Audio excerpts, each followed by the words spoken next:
Hi, everyone. I'm very happy to be here.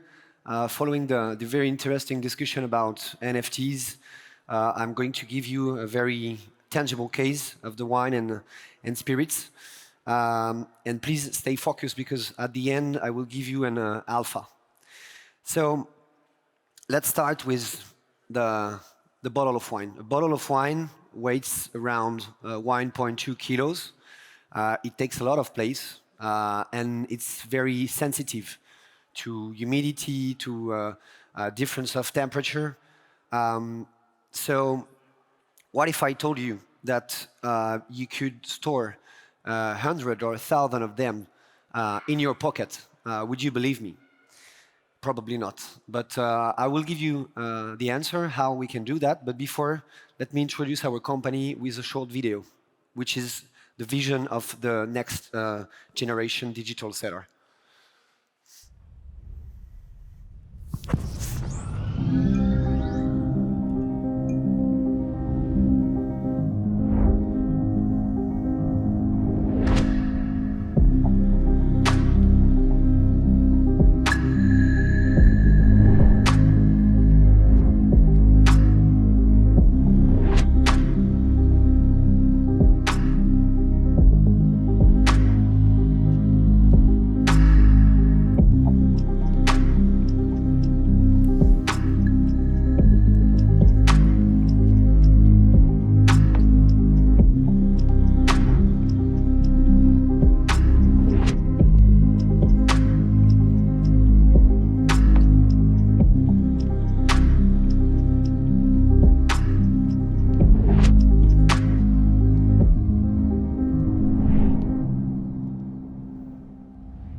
So basically, this is how we imagine the future of wine and spirits with digital twin. They just talked about it before.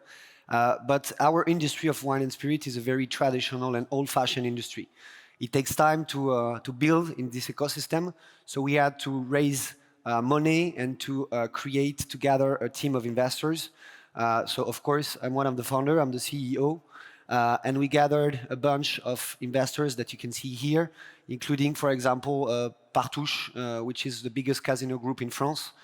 We have also the former CTO of Ledger. We have the creator of Sandbox. We have the CEO of Swissborg, which is the biggest Switzerland platform for cryptocurrency. So we decided to gather a great team because, in my opinion, this is not the amount that you raise when you are running a company. It's the people that you're gathering. So it's only smart money to, reshape our ecosystem. So just a few words about the market.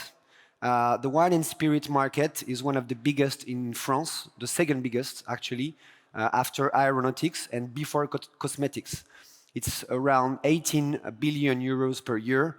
And what is very important and what fits perfectly to the NFT and to the blockchain is that there is a huge secondary market. For example, a bottle of great fine wines, top 50 fine wines, is sold on average 6 to 7 times before being drunk. So there is a huge secondary market. And of course, has one value in time, there is a potential return on investment, and this is why we call wine the red gold. This is also the case for spirits. It's even more in terms of return on investment. For example, a bottle of fine whiskey, Irish whiskey, can value like 15% a year. We are answering some major problems in the industry. So first, from the brand side. Fine wine is probably the last luxury industry in which there is no direct contact between the brand and the consumer. I mean, if you go, for example, to a Rolex, they were talking about Rolex, if you go to Aston Martin, if you go, I don't know, to Louis Vuitton, the brand is in direct contact with the consumer. In the wine industry, this is not the case. If you go to Château Cheval Blanc, first, they will not open the door. And second, they don't have any shop. There are a lot of intermediaries, so you cannot reach directly the consumer. Also, there are some difficulties to target new customers. It's, as I told you, a very old-fashioned industry. They have difficulties to onboard new customers. I will explain you after how we are doing this. And then there is no royalties on the secondary market. I told you a fine wine is sold on average 6 to 7 times. On those exchanges, the brand doesn't take anything. No royalties. From the consumer side, all of you are maybe, who is a wine drinker or regularly or, okay, do we have some, okay, not so much. Okay, don't be shy. Wine is not alcohol, we say it in France. Spirits is not the same. So you don't have any liquidity on the secondary market. When you buy a bottle of Petrus, for example, one of the most expensive bottles in the world, okay, you have it in your own cellar, but how do you resell it and to who? I don't know, on eBay or something. There are some platforms, but there is no guarantee of the provenance and of the quality of conservation. Second, there are a lot of counterfeits in the wine and spirit industry. To take the same example as previously, Petrus, in China, 60 to 70% of the bottles are fakes. So generally it's 30%, but in China it's quite huge counterfeit market. And last but not the least, as I told at the beginning, fine wine takes a lot of place, so there is no optimal storage solution. So our solution is Intercellar, the fine wine digital cellar, in which you can buy the physical bottle. The physical bottle remain in the warehouse. It's like a big safe, like a Fort Knox of the wine.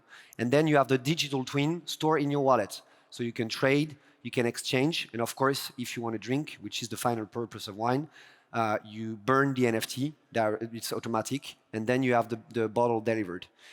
We put in contact directly the brands to the consumer to offer you the best selection of fine wines.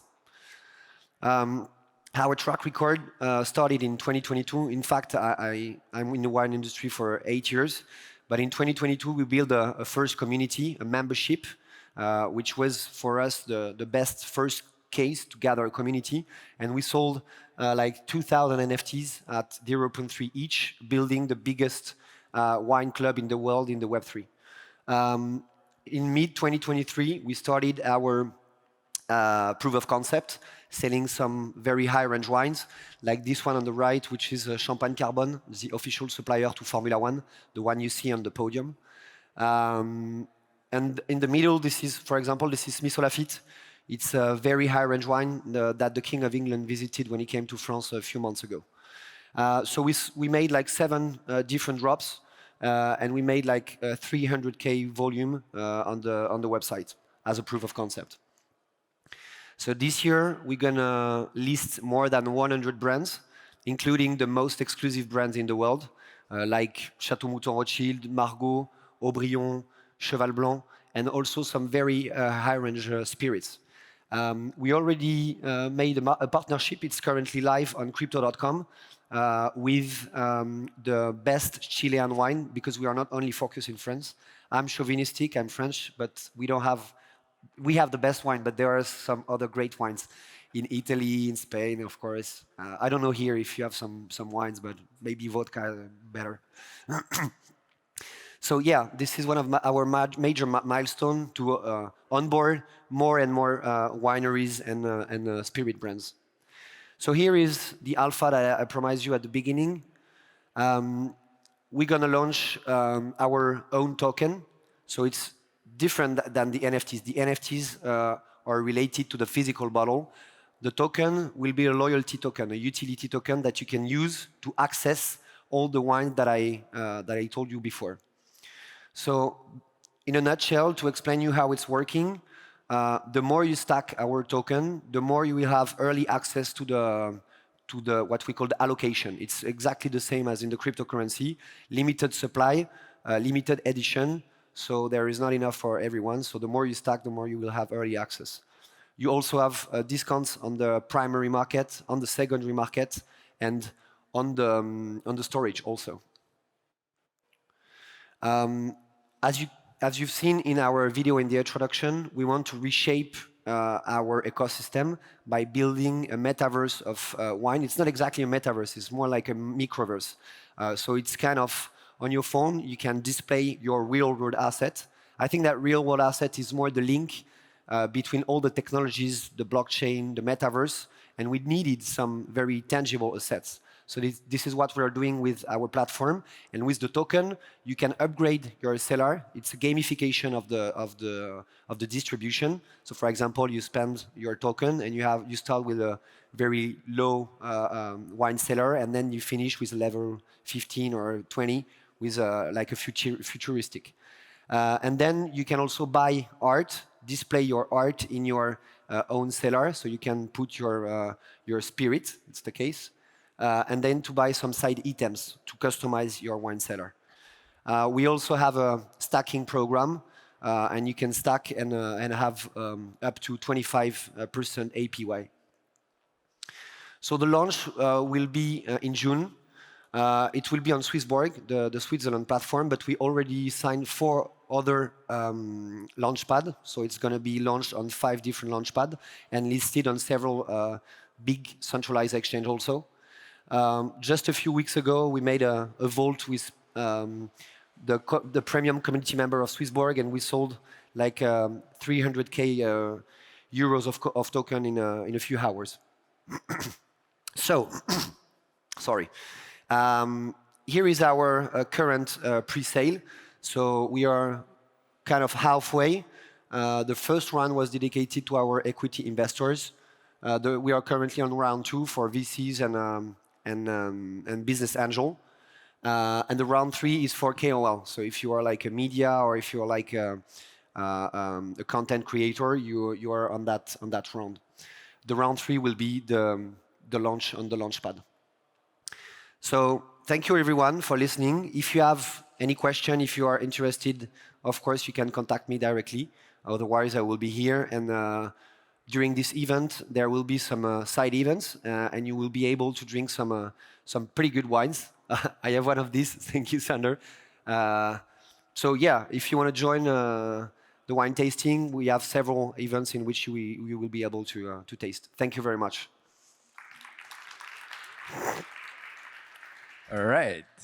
Thank you so much for presenting. It's been a pleasure hearing you speak, my friend. And yes, but also, if I am not mistaken, you're going to be right now the part of a panel. Yeah, so I can stay here. You got to take a seat and wait for everyone to tune in. We have Chantel, Louis, and Senna going to be speaking, and then Kimo is going to be moderating the panel on the topic, will real-world assets tokenization revolutionize the distribution?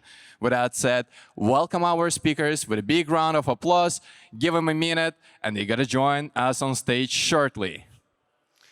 So yeah, maybe if you have some question regarding the... I was just running out, but if you have some question, of course, would be glad to answer. There's actually one question. How did you get in the wine business?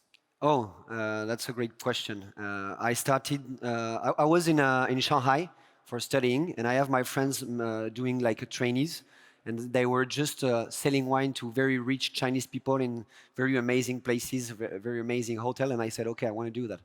And then how I mixed with the Web3 was in 2017. I bought my first Bitcoin in 2016.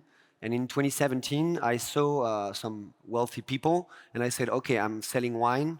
They have some money, maybe they need to cash out. And I started like this, building the first website to accept cryptocurrency as payment. This is great initiative. In the wine industry. Great forward thinking in this regard. You've been early to it, so... Yeah, kind of, but not enough. And I'm excited to actually give a try to your wine as well. I'm not gonna lie, we all love wine here, so please, if you got some extra, let us know where we can try it.